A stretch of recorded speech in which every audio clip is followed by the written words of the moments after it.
Сәлем баршаңызға, мен арнама қош келдіңіздер. Бүгін сіз білмейтін қызықтар арнасында пайдалы ақпарат. Үйде ысқыруға болмайды.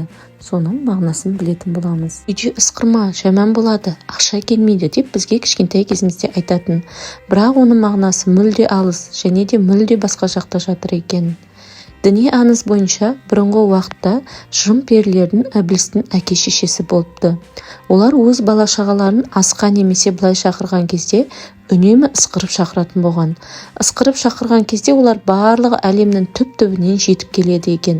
Бірақ олар Іблістің әке-шешесі белгілі бір себеппен тозаққа кетеді де, ал бала-шағалары осында қалып қояды. Олар енді әке-шешесінен айырылғаннан кейін күл-қоқыс жаман жерлерді жайлап тығылып қалады екен.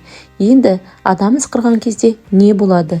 Адам ысқырған кезде жаңағы жын-перілерді өзіне қарай шақырады екен. Енді жын-перілер жанына келген кезде өздерін алданғанын көреді де адамнан ашуын алады. Өйткені олар не үшін алданып қалған біліп тұр ғой. Сөйтіп адамды жын ұрады, ақыл есі кетеді, береке кетеді, ынтымақ кетеді деген осыдан шыққан екен.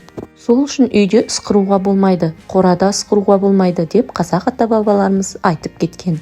Себебі ол жаққа келген жын-перілер сол жерді жаман энергетикамен толтырып немесе жаман бос ғимаратқа айналдырады екен. Сол үшін де үйде ысқыруға болмайды. Егер ақпарат пайдалысы видеоға лайк басып, мен парақшама тіркеліп, қоңыраушаны басуды ұмытпаңыздар. Барлықтарыңызға сәттілік.